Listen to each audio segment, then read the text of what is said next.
상시백울입니다. 센서 스팀이라 이란 소식 빠르게 전달하도록 하겠습니다. 현재 남중국해에 있는 에이브러햄 링컨함이 중동 지역으로 이동 중인 상황입니다. 남중국해에서 중동까지 이동하는 데는 일주일 정도가 걸릴 전망입니다. 네덜란드에 거주하고 있는 이란인들이 반정부 시위를 개최했습니다. 이들은 신정 타도를 외치고 있습니다. 런던입니다. 런던에 있는 이란인들이 신정 타도를 외치고 있습니다. 이들은 도널드 트럼프 대통령에게 이란의 민족혁명을 지지해줄 것을 촉구했습니다. 캔버라입니다. 많은 이란인들은 이란 대사관 앞에 모여 이란 민족혁명에 대한 지지를 표명하는 시위를 벌였습니다. 이스라엘입니다. 현재 이스라엘군은 이스라엘 중부 전역에 방공 시스템을 배치하고 있는 상황입니다. 이란 외무장관인 아바스 아라그치는 6월에 저지른 같은 실수를 반복하지 말라며 미국에게 자신을 공격하지 말라고 협박했습니다. 현재 이란 영공은 다시 개방된 상태입니다. 민항기들이 이란 영공을 지나가고 있습니다. 다만 이란 영공이 재개방되었다고 하더라도 항공사들은 계속 걱정을 하는 모습입니다. 미국은 모든 미국 상업 항공편에 이란 영공 통과를 금지했습니다. 에미레이트 항공, 카타르 항공, 티르키 항공을 포함한 여러 항공사들도 지난주 이란행 항공편을 취소하고 있습니다. 이란 외무장관 아바스 아라그치는 테헤란이 반정부 시위대를 처형할 계획이라는 주장을 부인했습니다. 아라그치는 수요일 인터뷰에서 교수형은 절대 고려 대상이 아니다라고 말했습니다. NBC 보도에 따르면 트럼프 대통령은 이란에 대한 미국의 모든 조치가 신속하고 결정적이어야 한다고 생각한다고 밝혔습니다. 미국 재무부 장관 스콧 베센트는 이란 지도부가 수백만 달러를 이란에서 빼돌리고 있다며 미국이 이 자금의 흐름을 추적하고 있다고 밝혔습니다. 지난 48시간 동안 15억 달러 정도가 이란에서 유출되었다고 하는데요. 이 중 3억 2,800만 달러는 두바이로 송금되었다고 합니다. 주 예루살렘 미국 대사관은 지속적인 지역 긴장 상황을 고려하여 미국 시민들에게 여행 계획에 차질이 생길 가능성을 염두에 두고 본인과 가족을 위해 적절한 결정을 내릴 것을 당부하는 보안 경보를 발령했습니다. 카타르 주재 미 대사관에서는 카타르 방문을 자제할 것을 공고했습니다. 이스라엘 남부와 중부 지역의 지방자치단체들이 지역 긴장이 고조되는 가운데 수요일에 공공대피소 개방을 명령했다고 이스라엘 언론이 보도했습니다. 이스라엘 남부 디무나 시장 베니 비토는 갑작스러운 상황에 대비하는 것이 훨씬 낫다는 이유로 도시 전역에 대피소를 개방하도록 명령했다고 이스라엘 하용신문이 보도했습니다. 영국은 이스라엘로의 불필요한 여행을 자제할 것을 요청 중입니다. 유엔 안전보장이사회는 목요일 오후 3시에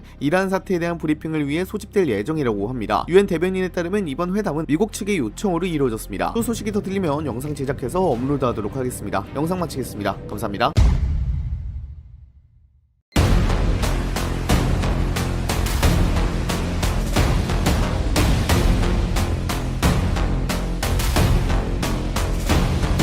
They told me that there'll be no executions, and so I hope that's true. We're going to watch and see what the process is.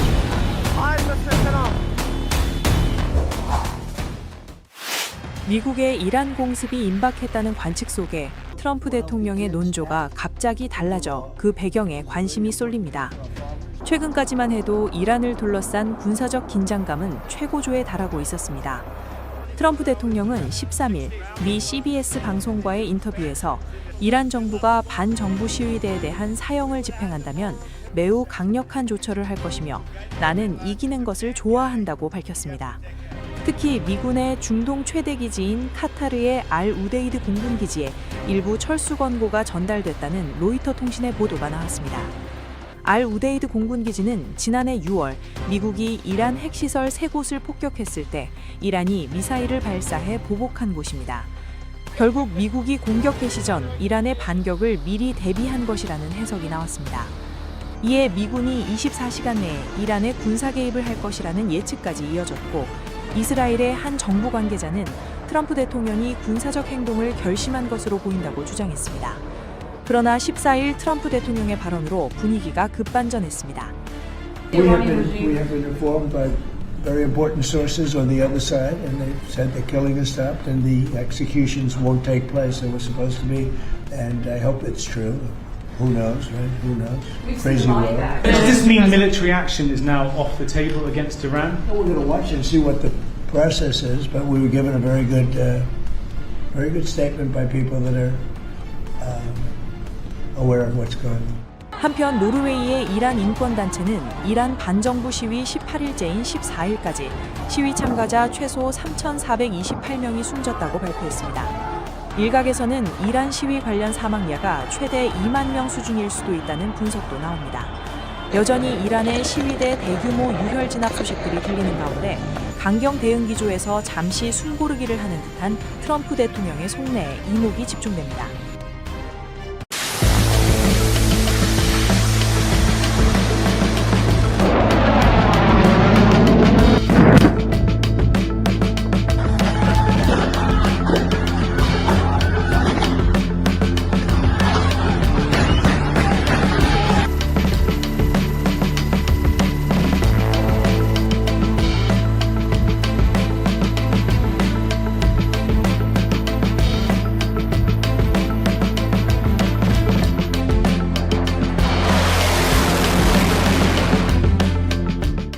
최근 백악관 참모들과 중동 파트너들은 트럼프 미국 대통령에게 이란을 대규모로 공격해도 문제, 소규모로 공격해도 문제라고 조언했습니다.